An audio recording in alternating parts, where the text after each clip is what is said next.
Righty, so look, welcome one and all. Welcome Cass, welcome Justin. Today we're going to look at a division we're kind of sort of calling a business success, but we're looking at how to use accounts receivable, accounts payable, and promote it as a distinct service line in your business, and how that is a good outcome for both clients and for your business. And we're going to sort of explore some of that early on. So we're going to work on positioning the accounts receivable, accounts payable as a service line in your business. And we're going to look at some of the business model impacts there, in terms of pricing and marketing. And we're going to get a bit of a comprehensive understanding of the accounts payable processes, sort of from purchase order through, and where that fits. I'm going to look at some of the common issues that businesses face when they're managing their accounts payable, and why an outsourced service is particularly good for them. And then we're going to also look at creating some solid, robust, repeatable workflows that can be effectively scaled and duplicated in your business. And then we're going to look at some of the latest technologies that can be used in the accounts payable, accounts receivable functions, and improve compliance, accuracy, and what have you. And we're going to get all that done in an hour. So good luck to us. So look, let's our guests. I better introduce them. So we've got the wonderful Cass Scott, head of bookkeeping APAC at Approval Max, and director senior bookkeeping at Loris Bookkeeping, with over 30 years experience in providing bookkeeping, office administration, and also runs distinct service lines for the subject matter we're talking about today. We've got Justin Campbell, product expert at Approval Max. Justin is your local product expert and has over a decade of experience in accounting software and industry experience. So let's get on with the show and see where we start, hey? So you want to, Cass, having walked the walk, do you want to tell us where accounts receivable, accounts payable fitted into your business model? Yeah, this is an interesting conversation, Pete. And my mind has changed around it across the years as businesses have evolved, as our practices have evolved, as technologies have evolved, as the software providers have evolved. And I used to historically roll the concept of accounts receivables as a discrete service and accounts payables as a discrete service, just under the heading of general bookkeeping. We just did that for our clients without thinking too heavily about it, and about the value that it intrinsically actually brings to our clients in the delivery of it. And it's only been the last few years where I've started to be really challenged in the thinking about, what are the service offerings that we provide within our practice? And I will actually just sort of caveat that for the listeners, in that I've actually just recently merged my practice with another bookkeeping organisation. And funnily enough, as part of that process, more of this is actually crystallised in my mind as well. But I think where we're at now is physically understanding what are the services that we provide to our clients as very discrete service offerings. And this is where, and we've talked a little bit on these sessions and run webinars about accounts payables as a process, where we provide everything from entering the bill into the system and to raising the batch payment as well. So we're responsible for the whole accounts payables process, as opposed to being reactive to something that's actually already in the system. We flip that on its head to the other side of the ledger, and we're starting to talk about the accounts receivable side of things. And this is where we're in a position now to really start to bring this out as a discrete service offering, rather than just assuming that it's part of what we do as, general bookkeeping.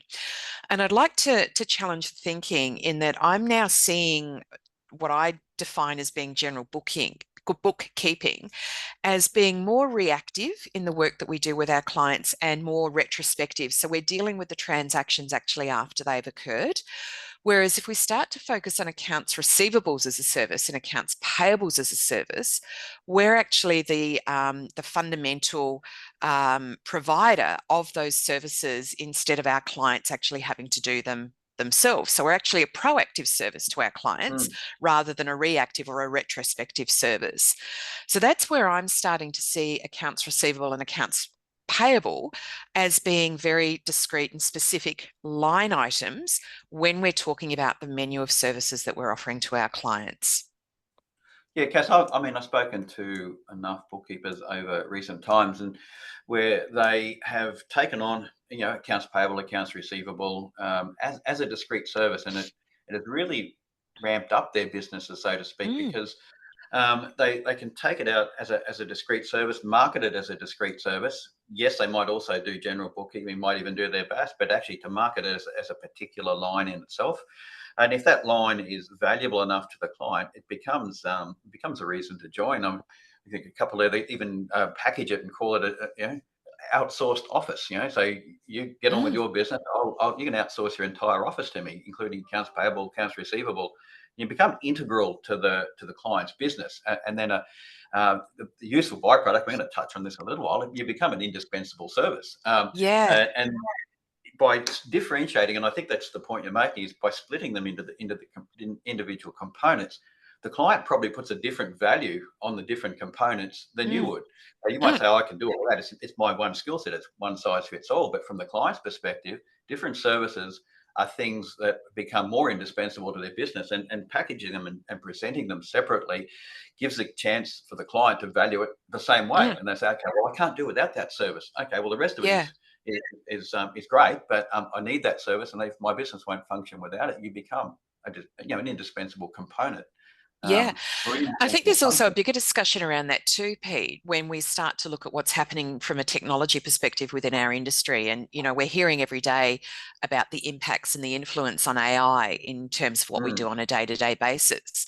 And we're already seeing that in products that are actually being utilized by practices on a daily basis, whether it's, the likes of the accounts automation tools, more prompting with bank reconciliations. You've got the major software products all implementing AI type solutions as part of their yeah, core product.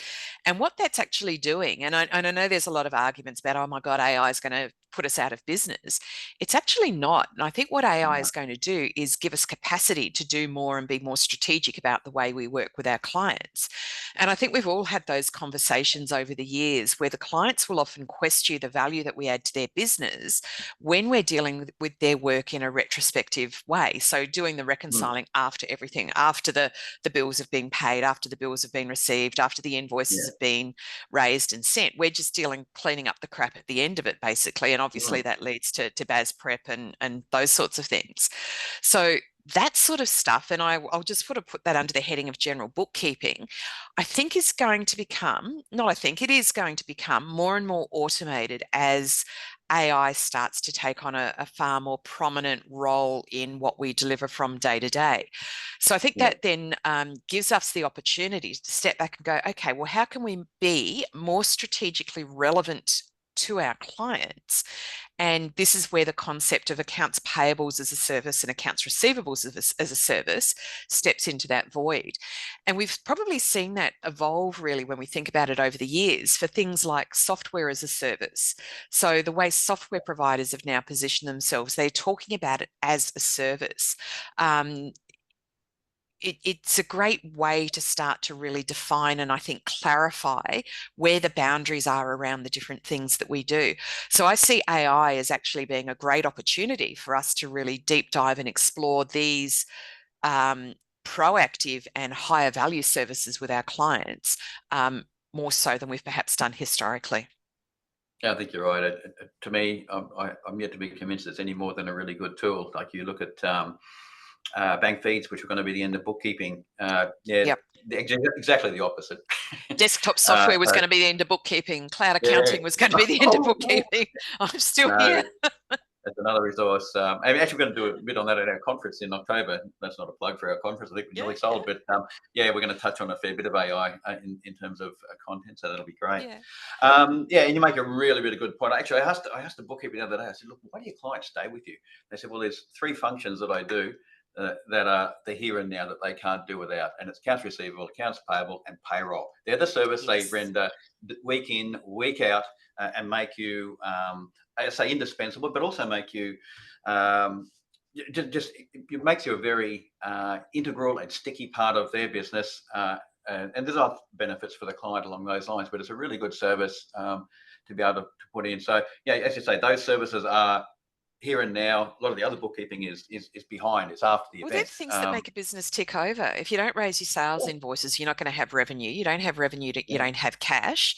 You don't have cash, you can't pay your suppliers. You can't pay your suppliers, you can't do the work, and it all just falls down in a screaming heap. So they're the things that are the Employees that heart. turn up, apparently. Exactly. We've got a poll up on the screen at the moment, so I'd be really curious to get some perception about where does AR and AP fit into your business model at the moment. You know, is it something that you are actually offering as a discrete service to your clients? Is it something that sort of you've sort of offered it but haven't really put any structure or strategy around it?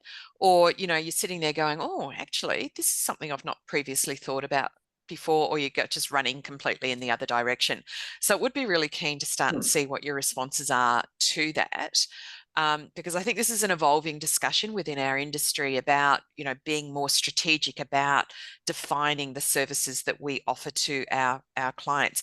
And you mentioned a great one there too, Pete. I think, you know, payroll as a service is becoming more prominent. We've stepped heavily, I think, into the accounts payables as a service, but I'd like to really start to consider or ask participants to consider about accounts receivables as a service, and we'll start to step into how that can actually occur a little bit more. So what have we got in our results?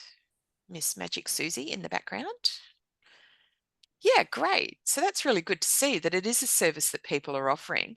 But it's also interesting that it's a quarter of the people that have responded think they can develop it out further. So that's also really pleasing as well. And, you know, gratuitous plug for Approval Max. They're actually a tool that's going to be able to assist you to do that. And obviously Justin will step into some demos a little bit further on. And That's again, a interesting. That great portion survey, is considering it. yeah, I was just looking at that survey result, and we ran one. We did a Bookkeeper Radio recently on management reporting, client reporting, and yep, there was a smaller cohort said, yep, we've got it. It's an established line, but there's still plenty of people out there looking to say, well, I sort of, you know, sometimes I do it because my clients ask for me and I muddle my way through, or and some say, well, I wish I had the tools to do it a little better. So yeah, look, I think there's a lot more we can do in developing our practices just to come up with these discrete, indispensable service lines. And, you know, I know there's always this sort of discussion that's been ongoing for a number of years in industry, Pete, about, you know, bookkeepers doing advisory services. And there's sort of so much broad definition about, you know, what is advisory services. And then the accountants sometimes get a bit, you know, funny about it, or that's our domain. Realistically, you talked about management, you talk about payroll, you talk about payables, you talk about receivables, all of those as a service, you know, to a certain extent is advisory, because what you're talking about is, and having conversations with your client about, is how to maximize the potential of their business in one way or another. And I think that falls beautifully under the concept of further advice and advisory and support that we provide our clients, not just the reactive and retrospective bookkeeping and reconciling that we do, but this is again that forward thinking and forward positioned service offering. So let's look at the benefits here, Cass. So what's an ideal bookkeeping service, say from the client's perspective, and then from the bookkeeper's perspective? I'll throw it to you for the clients, because you've dealt with more clients in this space than I have of recent times. And why is accounts payable, accounts receivable an ideal bookkeeping service for your clients? Yeah, I'd probably just throw out the question, how many of the attendees in the room sit in the Tradies Wives Facebook forum? And I think if you sit in that environment, that question, or the answer to that question, almost becomes really self-evident. So most clients, and you know, it doesn't matter what industry or what niche industry you work in, people didn't go into business to be bookkeepers. They don't know how to do what we do on a day-to-day basis. So there's a couple of things that happen. They either defer doing it, they do it poorly, or they hope that someone else in their family will do it for them and take the burden off of them. But the key component of all of that is they're not the best people to be doing that. So I think for clients, when we're talking about both accounts payables and receivables as a service, it's the opportunity to free up time for our our clients. And when you're talking about most small businesses, the main commodity that they've got is their time. And you hear about the mums and dads or the business owners that are sort of sitting there on weekends, working until 9 or 10 o'clock at night, trying to do the getting the invoices out to their customers, if we use and focus on receivables side of things. So what does that do? It takes time. And what does that time cost them? So it's not just the cost of being not working necessarily on the tools within their business. We can also look at the other costs that are imposed. And, if you look at tradies as a classic industry, and I think most of us have got or had tradie clients, most of them are working from maybe 5 o'clock in the morning to 4, 5 o'clock in the afternoon. They come home and the first thing they do is go out to do the bookwork. So they're not spending time with their families, their kids. Health and well-being is actually being compromised because they're sitting behind a desk. Tradies, they go out and they have their pie and Big M for lunch, and not getting the chance to look after themselves from a physical perspective. All of this starts to potentially build up resentment within a family environment. We often hear about businesses collapsing because the mental health of the people involved is being compromised because they're spending time doing things that aren't adding value to what they do, but are critical because they still need the money coming in. So I think for a client, anything that we can do to support them that frees up their time, that allows us to do those other things that should be important in their life, is certainly a value proposition for them. The other consideration is the cost of outsourcing it to somebody else, like a bookkeeper, as an example, is probably more cost efficient. We do it efficiently. We can have standardized systems and workflows and protocols in place. We do it once. So, I don't know how many of you have dealt with the output of a tradie's or a business owner's data entry into the accounting software. It can be coded to the wrong GLs. It might have job costing that needs to be factored in that's been missed. It could have the incorrect pricing. It could take a week for the invoice to get out the door and the work's already been done, and cash is actually slow moving in. So there's all of those costs associated with not doing it in an efficient way, which are often far greater than the cost of engaging somebody to provide that service to them in a timely, efficient, correct type of manner as well. And if you're actually loading the front end and being able to do that correctly, that's actually going to sort of not slow you down, so simplify some of the back end work that you do under that banner of general bookkeeping, the reconciling and then stepping into the BAS, because that front end of the work is actually being done. There's the reliability concept. So, you're here, it's part of the service, you've costed it for the client, they have an expectation of it being delivered within sort of service levels. So you've got control over that. And again, the client builds that confidence in you, knowing that that's one thing that they don't have to worry about. It's been taken care of. They're seeing the money rolling into the bank. The other consideration around there too is what other things that can you do that adds value to your client that leverages off of it.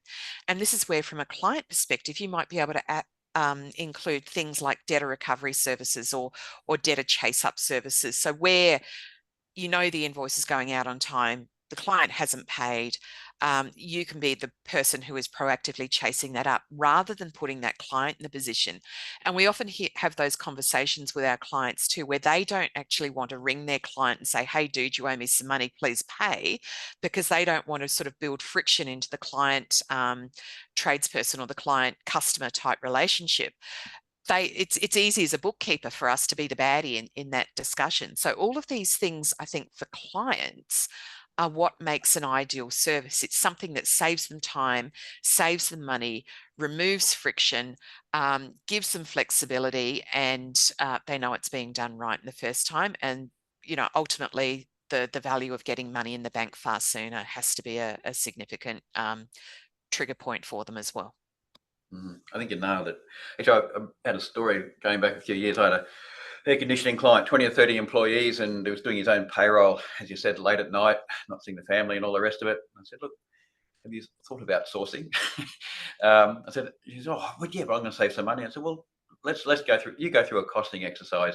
You tally up the amount of hours you put into it, the amount of hours that's from recording of time all the way through resolving disputes or question marks over pays, the software cost, and tally the hours up, and then come back and tell me. And we'll put a cost on your time or a value on your time, what you can do with it, and then we'll compare that against a benchmark. Yeah, I think it was a week or two later, he decided that outsourcing payroll was, in fact, it was actually financially way better off, and his family had talked to him again. So look, it's a fool's logic. Sometimes I'll do it myself and it's cheaper, because if you'll take longer to do it and you'll do a worse job. And Yeah. the opportunity cost is massive. So it's just a matter of sometimes making the client sit down and say, listen, just think it through. Yep. And let them work it out for themselves. But it's not that hard. They probably know the answer anyway. I pay a cleaner every week because I'm crap at it and it takes me 3 times as long and I don't want to do it. Exactly. And, Exactly. you know, Yeah. it's So that your time is worth conversation. a third of. If you do it three Yeah. times as slow, your time is worth a third of outsourcing. It's not. Yep. So it's an easy equation. You'll always prove that you're a winner by doing it. Yep. Look, from a bookkeeping perspective, or that's easy for me to say. From a bookkeeper's perspective, I think it's an ideal bookkeeping service. You look at it and say, okay, why? I guess the regularity of the workflows are really, really appealing, because your resource, your time, your employees' time, your contractors' time doesn't come in peaks and troughs. It comes in a regular manner. So if you can take on more regular style workflow, payroll, accounts payable, accounts receivable, you can actually schedule it. That you can actually control that workflow such that it's done in an efficient manner with the resource you've got available, as opposed to ad hoc attendances. Hey, get this, do this, what have you. Oh, sweaty, I'm in trouble. It's a regular. It fits with the resource that you've got. So it's one of those things that you can actually program and schedule and do on your terms, not on someone else's terms. The good thing is it's also scalable. So you add volume in clients, you can add resources, and you can add that. It doesn't create more peaks and troughs. So it makes your business more scalable, having more of these services in it. Good thing is it's a regular income stream. Regular income streams are great because they lend themselves to fixed fees to a point, or value price fees, or regular fees that don't take copious amounts of time to write bills and what have you, and the income flows regularly. Good thing with that is, as well as good for your cash flow, is one day when you decide to sell your business, a buyer is going to be looking for that income that's going to be repeating regularly. So if this, as an annuity style income, I'll call it, is regularly happening, they're more inclined to pay for your business and pay more for it. So it essentially increases the value of your business. And it's one of those things where you touched on, Cass, is where repetition can build efficiency. So if you do, if you're looking after your accounts payable for 20 clients, you're going to get better at it. You're going to use systems, and you're going to be more efficient. You're going to even be more faster and better and more secure than your client could do it themselves. So look, as we spoke about that essential business function, it makes you a sticky part of their business that, it's pretty hard to move you on if you're an essential business function that they can't do without. And the splitting it up gives you that chance to premium price. So you can say, okay, well, this service is my general bookkeeping. This is my specialist payroll HR. You can have different rates for different functions, so long as you've isolated them and segmented them and positioned them accordingly. So yeah, I think it's an ideal business service for both client and bookkeeper. Mm.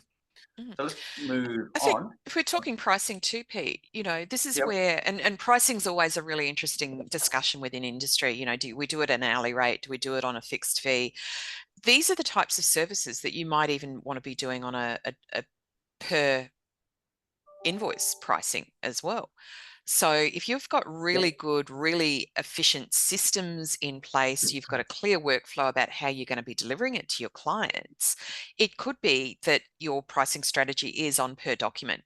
And I don't mean that in a low cost sense, that the cost of processing is based on the volume going through, but it's at a premium price for the volume of those transactions per document. So again, there's no Yeah. right or wrong way to price your services. It just gives you another option that may be more appealing to the particular client. So a client might not want to pay $300 a month for that particular service, but they'd be happy to pay $5 per document, which could end up being more than $300 a month as well. Yeah. All right. Yeah. So positioning this in your business. We've said, okay, let's say we've been sold to the converted, and we say, yeah, we see some merit here in positioning this thing as a discrete service line, and something that we can fill out. We move on to how we're going to market and price that as in our business line. So, Cass, do you want to, if we just roll the next slide, Mr. Music, let's look at positioning it from a marketing perspective. So let's where do we want to start? So there's a number of elements here. Maybe we talk about what do you want to talk about, Cass? So we can talk about marketing and pricing first.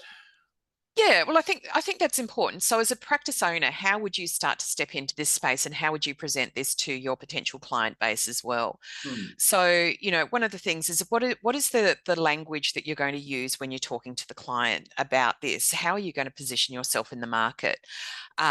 So I think it's what are the pain points that the client is experiencing, and how do you tap into those when you're communicating in whichever method you're doing with your client? So, you'd be looking at updating your website, as we say on here, and making sure that there is a very discrete service offering around accounts, receivables, and payables as a service. And what does that actually mean? Because I look at some websites, and I, even looked at my own and said, oh, I do accounts receivables and accounts payables. And I sat back and I thought, well, what does that actually mean?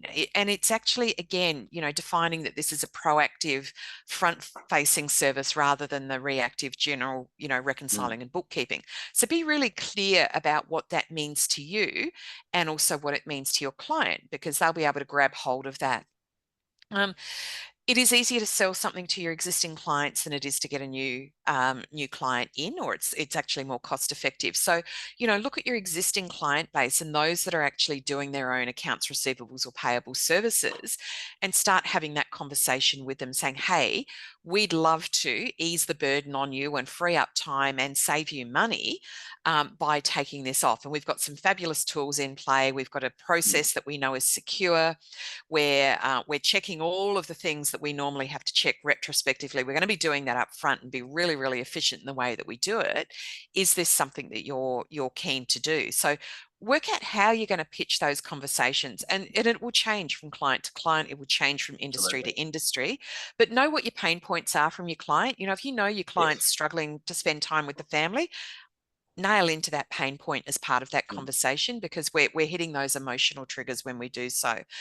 Start promoting it out on your social media or in your blogs. It's a really easy thing to do, to start to say, we can do this service using state-of-the-art technology, ensuring, cyber protection, speeding up cash flow. Payment services is another link that you can bring into that as well. Um, you know, Benefits we talk about: increasing cash flow, reducing their workload, getting better work-life balance, increased margins, better profit. All of these are those things that, as business owners ourselves, if somebody came to me and said, I can do all of those things, I'd be sitting there going, well, that's actually something I pretty much want to have a think about. Um, Yeah, look, it's and probably one of the big bugbears here when you're presenting to clients is that bookkeepers don't consider themselves to be great salespeople, not going to sell something. yeah, It's not selling. Look, I think the best way to ponder it is, this is simply awareness raising. This is a service I'm now offering, and in many cases, it's actually easier to offer the service to a new client, or to a existing client who you're not rendering that service to, and say, hey, mm, are you aware of what I'm now doing? And this mm, could save you, save your money, save your time, give you back some effort into your business or family life, as you say, whatever the triggers yeah, are. Think of it more as an awareness raising, more so than a selling exercise. It may yeah. not be for everyone, but I geez, it think is for the it's right people. It's so valuable. I think it's also been easier retrospectively for the accounts payable side of things to be a very discrete service line. And I'm really challenging the thinking now on the accounts receivable side of it. And most of us have not generally always tight niches, but industries that we sort of tend to resonate with more. And I think what this gives you the opportunity to do is actually talk about how you can best develop the workflows around that. So if you've got, for instance, a business where they have a lot of consultants or sales reps or something out on the road, the way that you might get the source of that data from them could be very different than the way that you're getting the source of that data from your tradie. Yeah. So it gives you the opportunity to find what is the really best efficient way to get this data so that we can then prepare those accounts receivables documents and get them out the door to your customers in the shortest way from point A to B.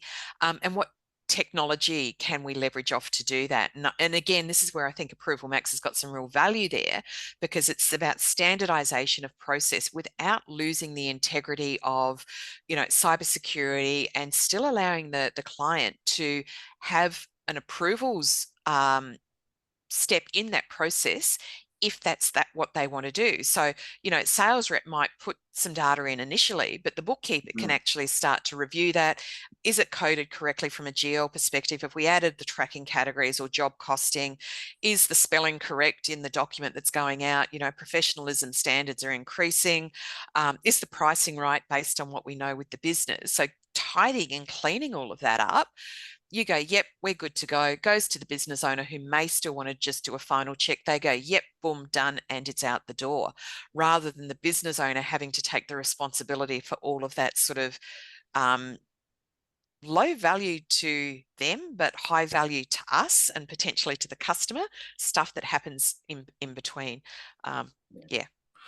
Yeah, Lots look, of it's a big opportunities. plus, isn't it? If you can get that right, get that balance of technology right, then those efficiencies that you drive into the process reduces the time input, which increases the margin that you're earning from that project. All of that. And it's based on you using the smartest technology that's out there. I'm going to move Yep. have a chat with Justin in a minute, but let's think about those other resource things. A couple of things you touched on: technology, human labour. Just back a slide, Susie. But is there anything in there that you want to just highlight? Teams, uh, location, anything along those lines, or Oh, look, I think the software's beauty a of it big one. is software's a good one, but the beauty of it is this is a service we can offer anywhere, anytime. And I think Yeah, historically, the challenge with us offering, particularly the accounts receivable side as a service, is that we've all been constrained by not by the old desktop, and it's maybe taken us 10 years to really start and think about how can we be more strategic. So you can provide this service to your clients from any location, because what you can do is start to structure the way they get that information to you, or how you get the base of that information to generate the receivables documents. yeah, So yeah, it's a good opportunity to really revisit and think a little bit more broadly, and maybe even out of the box. And tech is a great enabler there. With everything that happens these days, you've got so many tools available to you that you can figure out what the perfect combination is for your client cohort Justin. around that. Justin's busting his bottom to give us some He's hints on tech bouncing up here, and but down. just want to make the point there before we move on. Team, like your team structure, this sort of service is ideal for teams. So if you want to scale, you know what work's coming in, you've got 20 clients doing this every month, each and every month, then it becomes a function of labor. You know how and when to add your labor more. You're not trying to second guess your clients. You actually know what's coming in the door. You know when you can scale up, how much you're going to be scaling up. So it's a really ideal service if you're looking to grow your business. Yep. Um, we're gonna hand over to Justin. We're going to hop forward a couple of slides, and yeah, let's start looking at the accounts receivable process itself. Yeah, great. Thank you. Yeah, that was a really great conversation that you just had there, and keep in mind, I think that sometimes some of these businesses they might be considering putting on like a staff member to be able to handle their their quoting and their Mm, issuing of sales invoices, and chances are you're going to be more competitive than putting on us, and a lot less of a headache than putting on a staff member. So yeah, Approval Max allows you to allows your client to perhaps roughly create a quote or a sales invoice, and then have it go to you for a review, and then you can then send it back to the client for the for like the final sign off before it gets sent out. So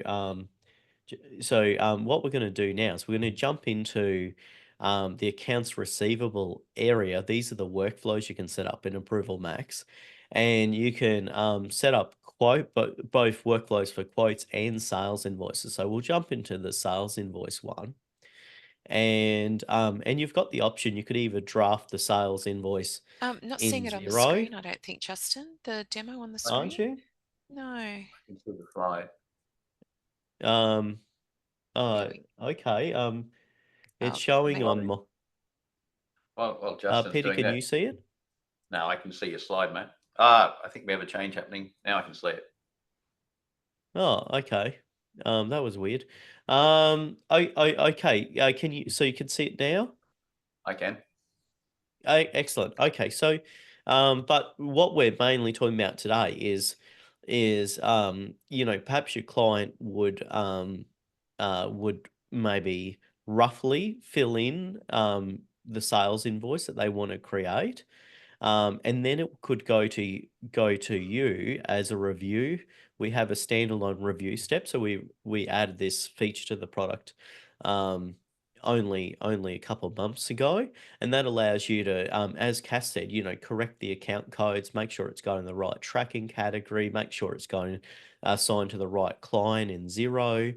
Do all of those key things, and then then you've got the ability to have it be sent to the client for sign off. Then it gets pushed through to Xero as an approved invoice, and you can choose to have it get sent out as well, so it gets sent to the client. And with the quotes, we even have a portal so they can so the client can accept or reject the quote as well, and leave comments and that kind of thing. So what I'll go and do now is I'll go and create a sales invoice, and so we'll go in here, go and create it. But keep in mind we have a mobile app. So what we're talking about is like roughly writing something down on the road. You could actually do that in the Approval Max mobile app. And let's say they're just jotting notes down in a paper notebook. They could take a photo of that page and send it through with this as well. So that could be one workflow you could come up with your client for getting all those details that then you could provide as a service, to put into a proper invoice. So we just put in the customer, put in the due date, and then we can fill in all the information in here. But let's leave it pretty blank. And then we also have this area note for approvers. So they could actually put in more details. So in this area, so any other information you need to be able to do the invoice, and you could choose your branding theme as well. So if you've got different branding themes in Xero, you can handle that. So that gets submitted to the approver. And so that's now, you see that the status of that is now on review. And I can at this stage you can change everything. You can click on the edit button, and so let's go and edit it, and like put in a tracking category here to get the tracking category correct. And then you might want to tick the box email. You might want it to then go out to the customer, and you might want to customize the message that gets sent to the customer as well. And if there's any other supporting documents, like let's say they have, brochures or terms, conditions, or any other stuff you want to include, you can include that down here as well. Signed delivery slips or delivery dockets would be a classic example of that, Justin, in some environments. Right. And also in some of the trades and constructions, they may need to also add SWIMS documents. They may need to add compliance documents as well. So it really opens up those opportunities quite simply.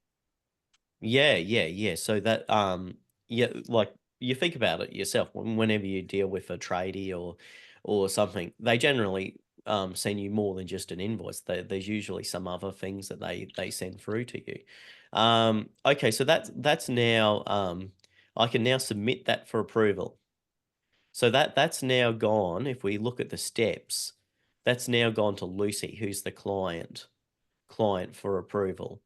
And by the way, if there's any sort of back and forth, like you don't have enough context, this little chat area here, you can actually mention people, and so you can record any back and forth. So if there's questions you need asked to clarify, you can do this all in Approval Max.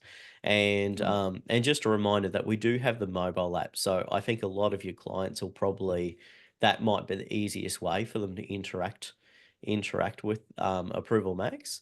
So we'll go and just for the sake of the demo, I'll click on this button here, force it just so it can show you the full approval process.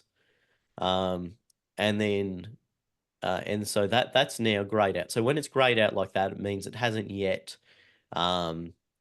pushed it through to 0, but that only takes about 10 seconds.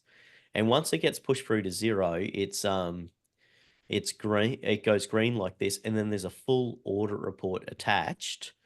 And I'll just go into full screen mode so you can zoom in on this. So the audit report tells you, when it was generated, who approved it, all of the relevant information that's important. And it would also have, let's say they did take a photo of their notes, that it would have a file linking to that notes as well. So you'd have the full context here, and that gets pushed through to 0, as well. So really what Approval Max is helping you to do is providing these services in a scalable way, but also in a way that reduces your risk of providing those services well, by making sure you've got all those approvals, and you can show the client signed off on something before it went out the door.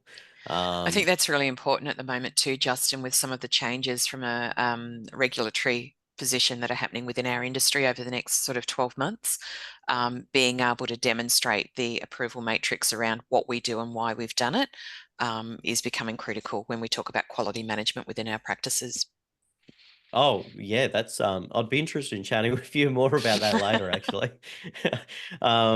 So that's the AR side. Very similar process for the quotes as well.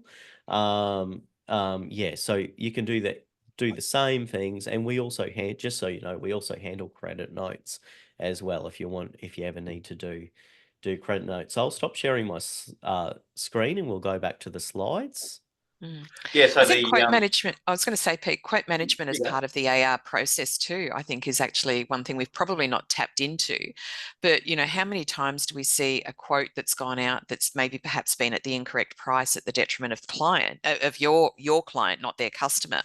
And, they've been caught out because they've missed an important line on it, or, the pricing's not correct, or all sorts of reasons why that quote may not be the document that should have gone out the door, but in the rush to get that out the door, it's been done incorrectly, and then obviously the ongoing costs associated with doing that poorly, not just from a time perspective but a financial perspective. So bringing the quoting side in as well is another opportunity, depending on what industries you're working with. Yeah, I was just going to say, I think you almost grabbed it from me, Cass, but yeah, that thorough process is something potentially the clients in a hit and miss state in the current in their current state. But if you can get that thorough process, stuff doesn't get missed, stuff gets done on time, stuff gets properly approved. But also, if you do it in an efficient manner, you're also doing it. You're getting the efficiencies from the bookkeeper side and driving that into the service delivery. So it's sort of a win-win process, and decent tools like Approval Max are essential to multiplying this thing and getting the benefits. There's also the CYA component too, Pete. So if you're putting it through an approvals process where the client is an intrinsic part of that approval, you've CYA'd. Yeah, big time. I just wanted to make one last point before we move on to AP, is that I was on a webinar only recently, and they were talking about cash flow, and they were talking about the debt recovery part. That's usually where our mind goes to with AR. But I think one thing we've covered today is actually one of the big part of AR is actually getting the quote or the invoice out the door. Like, how many times have we dealt with a small business and actually getting the a quote or or the sales invoice to actually pay them? Can you sometimes, even as a customer, you have to chase them. So we're kind of maybe jumping to the debt recovery a little bit too quickly, and having a good process for actually quoting and invoicing is pretty important as well. Ideal customer will be someone in the IT industry. I think they're notoriously bad at it. IT, tradies, yeah, all of the above. Yeah, just actually collecting their own debts would be a good selling feature for someone in that space. Yeah. Hey, like accounts payable.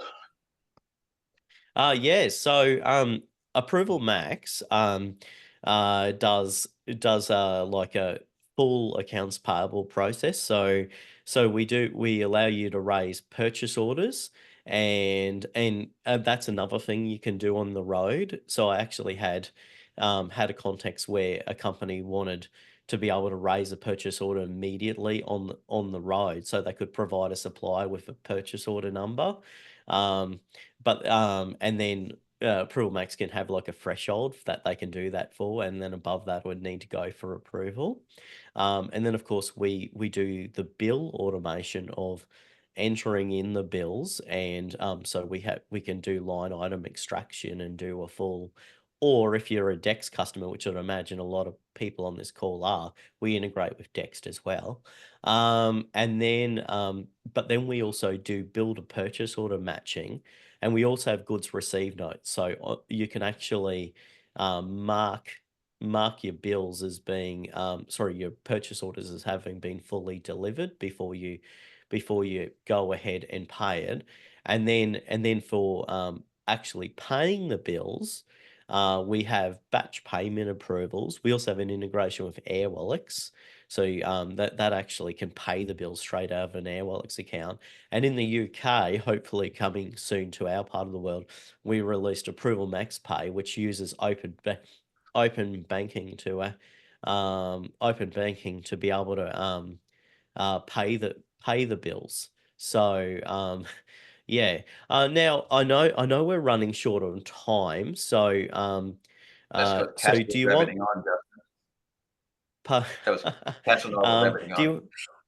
you You want me to to jump in and Yeah. show? Yep. How long we got to come? Let's take it as a given. That's a really good process. I think the important part out of the software is you've got lots of features that are there. They don't have to be used for all clients, are they? Like you've got a No. big client, they will want some of these things. You've got a small client, they won't want those things. It's about tailoring it to suit the size of the client that you're dealing with, isn't it? Yeah, exactly right. Exactly right. But you depending on the client, you can do all those if necessary. You can offer all those extra AP services like matching your bills to purchase orders, and helping them having good cost controls. And then of course probably the biggest thing of all is if you're going to be paying bills. If you're going to be paying bills, you really need to make sure that the client has signed off on that bill being paid and that the bill is correct.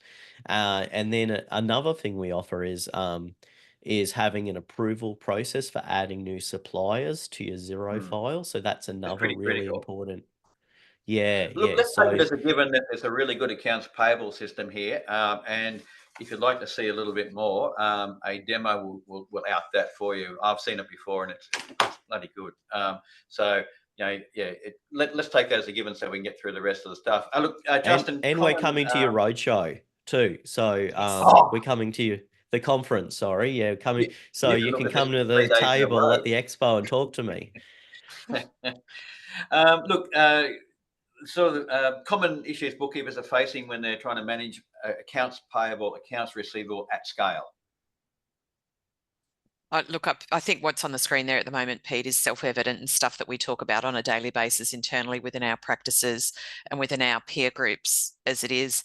You know, the time it takes, how responsive clients are, and errors on the AR side, time Big deal. specifically, and getting the stuff out the door because you want money to come in as fast as you can.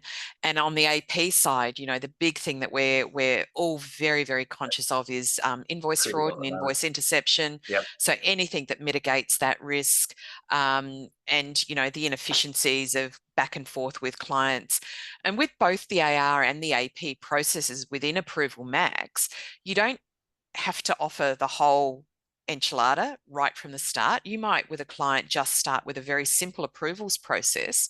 And then as they become more familiar with that, and you can see the intrinsic value of broadening that to perhaps more discrete quote or purchase order management, you can then start to build that in as well. So it's, you know, start simple and then ask if they want fries with that moving forward, because that's not only just going to improve the work that you do and the, you know, the value that you provide, but it's also going to provide additional value to the client as well. Yep. In terms of scaling, Justin, quick question. How Approval Max, how well does it scale as you're growing? Oh, well, extremely well. I mean, that's probably one of the core values we provide is allowing you to scale up Xero or QuickBooks Online to be able to handle sort of more complex situations where you do have multiple approvers, or in this case, you're providing like an outsource service, and you want the client signing off on it before things get paid or sent to the client, the customer. Yeah, and as you say, it's a matter of understanding the individual pain points and addressing those in the way you scale up with them, and you'll have them for life, I think. Still want to talk about the latest tools and technologies that can streamline those processes. Maybe Justin's got some input here. Yeah. So, you know, utilizing technology like this and supporting your clients through this process with it as a service offering, it means you can really start to leverage off of things like e-invoicing. And e-invoicing is an interesting one because it protects the clients that you're dealing with on an AR basis, but it also might protect the clients that you're dealing with on an AP basis as well. So there's both sides of the coin on that one. And I've got situations, or had situations, where I've had both a customer and a supplier have both actually been clients. So again, simplifying that document sharing, but also reducing the risk of intercept and vulnerability there. Payment services, you know, a lot of clients step back from the payment service concept. But again, if you're building a bigger conversation around accounts receivable as a service, I think it's fundamental that the utilization of payment services becomes part of that. And, you know, payment service options are becoming cheaper. There is more flexibility in being able to pass those fees onto our clients or onto our clients' customers. The customers are often happy to wear those additional fees because, you know, they're chasing the frequent flyer points because they want to do their trips overseas. So, you know, there's some things there that you can tap into. And then debtor management, as Justin said, is another obvious one there in terms of, you know, you can actually step into that space rather than your clients having to look and perhaps, you know, be a point of friction with their customer around that. Flip it onto the AP side, and I think, you know, batch payments has been sort of captain obvious for us in our industry for the last 10 years. But the opportunity to continue to exploit and work on that and become as efficient as possible with all of the checks and balances in place, data capturing, and again, you know, payment services. There's a number, or payment providers, and, you know, Justin's mentioned the Air Wallets, the potential integration of Approval Max with open banking and paying seamlessly from a bank account directly from Approval Max. Hopefully will come to Australia. But, you know, even some of the other payment offerings that are starting to evolve in the market at the moment, it just gives us far more strategic advantage in terms of tapping into those. Wonderful. I know Susie in the background is busting her bottom to give us another poll. And while she's doing that, I wonder if Justin could just give us our listeners just a bit of an insight into the Approval Max 14-day free trial that's available. If anyone wants to explore a little bit deeper, because you really have to, if you have the inclination to do this, then you really want to see this thing in action. Is this the tool for me? And just see the efficiencies it's going to generate for you. So Susie, we're going to throw up that poll, and away you go, Justin. Yeah, Free absolutely. trial. So you could just go to the Approval Max website, approvalmax.com, create a 14-day trial. Now, you could either trial it out on a client, like if you've got a client that you've got in mind, that would be one option. But if you don't, we can connect to the Xero demo company. So if you go in and reset, you could connect the trial to the demo company, and then that gives you a whole demo environment with data where you can play around with Approval Max for 14 days and really get a taste of it. The other thing is we do weekly product webinars, so if you want to do more of a deep dive, you can jump on one of those as well. I reckon live data is ideal. That sort of brings it home, doesn't it? You say, find a friendly client or a new client and look, just to sort Try of it see in the your own difference. practice. Yeah, well, your own practice is probably a good one, Cass. Yeah, if you Mm. know, okay, this is how I deal with it now. So you've got the before and after set in your mind. So, yeah, the sample company just give you at least you can see how it works, but you can actually relate in your own head to before and after. I can sort of see the difference. Yeah, no, good. Look, I think that's sort of bringing us to a question. We've a bit of a halt. We've got any final words, Cass?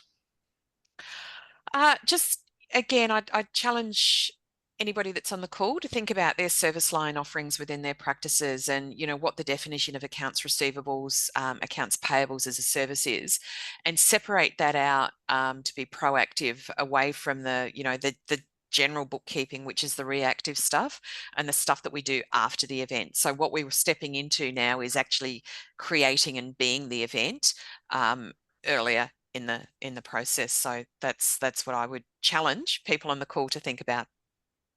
Yeah, I might probably add to that and say, look, be selfish in this case. Understand what this service line can do for your business. You're selling a service that your client wants and is going to be better off for it, but be selfish about it and say, okay, what's it going to do for me? Now is it going to improve my business while still doing good for the client? And I think you'll find that these sort of continuous services that are closer to the client are going to be great.